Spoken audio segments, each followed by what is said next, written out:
kwa huduma mbalimbali, huduma ya sadaka, huduma ya maombezi na huduma ya neno la Mungu. Yule ambaye ametupeleka mbele za Bwana kwa huduma ya sadaka ni mzee wa kanisa, moja kati ya wazee wawili wa kanisa, mzee Henry Abraham. Ametupeleka mbele za Bwana kwa huduma ya sadaka.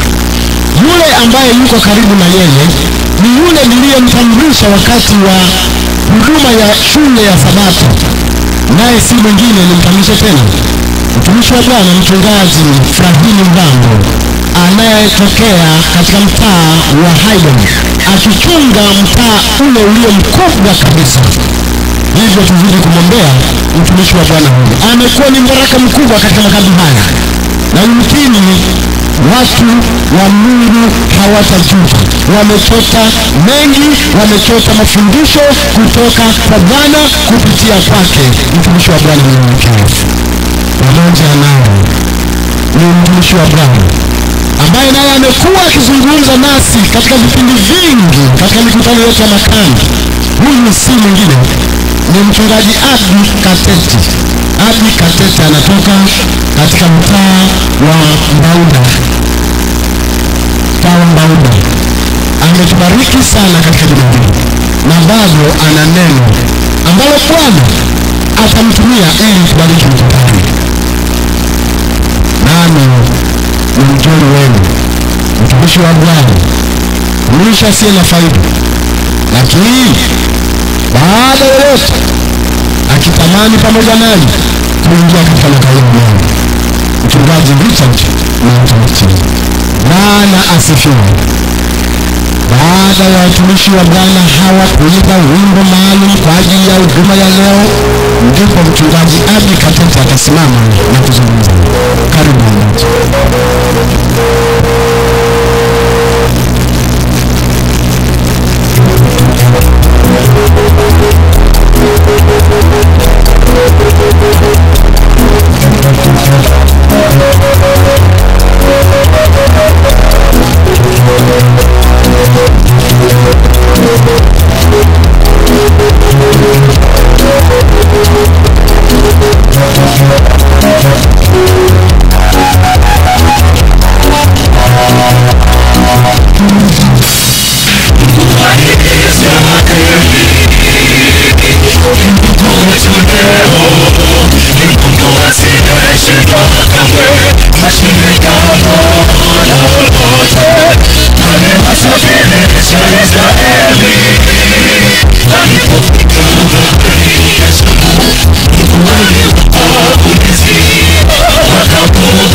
Yesu anatungoja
Kwaya za Handeni zinapendeza. Kweli leo wanaona wamevunja masanduku. Jamani, Bwana Yesu asifiwe. Kwa kweli nilipowatazama toka asubuhi nikaona pasua nao hawakuwa mbali.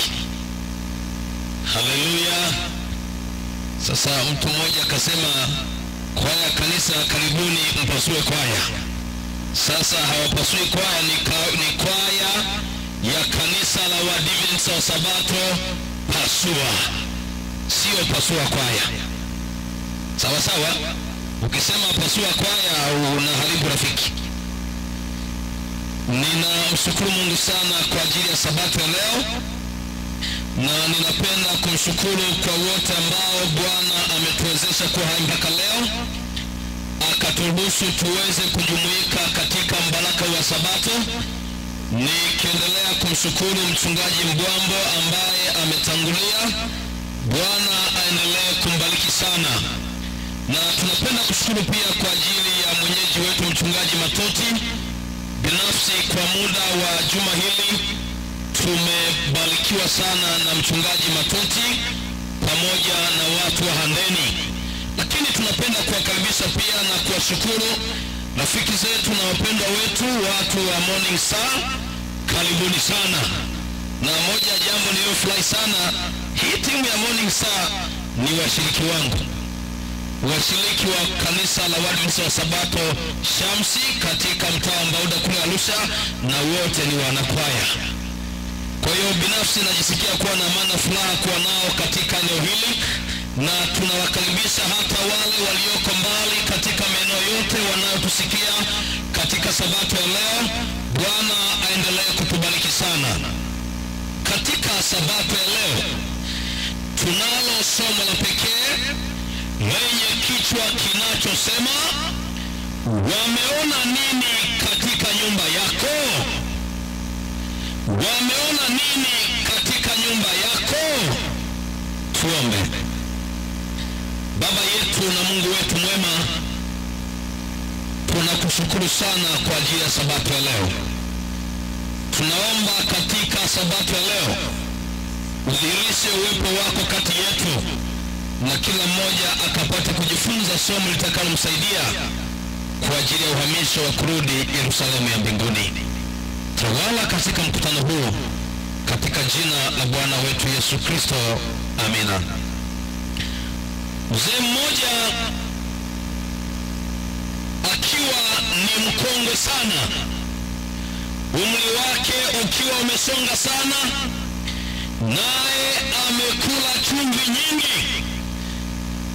Wakati akiwa anasafiri katika safari yake, alikuwa anatembea kwa miguu kama ilivyo kawaida. Yeye alikuwa ni mkulima. Wakati akisafiri, baada ya kuwa ametumia muda mrefu akiwa anafanya shughuli za shamba, wakati anaendelea na safari, yule mzee ilifika mahali fulani akawa amebeba mzigo kichwani mwake. Alikuwa amebeba furushi kubwa, maana kwa muda mrefu ametumia muda wake mwingi akiwa kwenye shughuli za shamba. Wakati unapofika sasa, anarudi nyumbani kwake, na kama ilivyo kawaida, alibeba furushi kubwa katika kichwa chake kilichobeba vyakula, maana anarudi nyumbani. Lakini wakati ule mzee anaendelea na safari yake, kulikuwa na mto mkubwa mahali ambapo ni lazima auvuke mto ule aende ng'ambo ya pili aende nyumbani kwake. Lakini yule mzee wakati anaendelea na safari, kumbuka ya kwamba ni masaa ya jioni, na kile kijito kilikuwa ni kirefu na kipana chenye kina kirefu. Yule mzee kwenye kile kijito kulikuwa na daraja, lakini kwa sababu mvua imenyesha usiku kucha, lile daraja ambalo ni la muda mfupi lililowekwa na wanakijiji, lile daraja likawa limebebwa na maji. Yule babu alipotazama yamesha kuwa ni masaa ya magharibi, masaa ya jioni, anapotazama ni lazima avuke kwenda nyumbani. Yule mzee mkongwe ambaye kwa sababu ya mahangaiko ya maisha haya anaona hana namna, lazima afike nyumbani, maana amepokea taarifa kwamba familia yake hawana chakula na kijito kile kimebomoka, maji yanatiririka kwenda kila mahali. Atapitia wapi yule mzee kuvuka kwenda ng'ambo ya pili? Yule mzee alijaribu kushuka upande wa chini, ajaribu kufuata uelekeo wa mto, akaona maji ni mengi zaidi, hawezi kuvuka. Yule babu kwa sababu anatamani afike nyumbani, akarudi upande wa pili. Aliporudi upande wa pili, aliona mti ambao ulikuwa umebebwa na maji na baadaye ukavuka ng'ambo ya pili. Yule babu alipotazama katika hali ile, akaona kama hali ya matumaini ya kwamba inawezekana katika siku hiyo afike nyumbani kwake. Wakati anaendelea, akaona tawi ambalo liko kwenye ule mti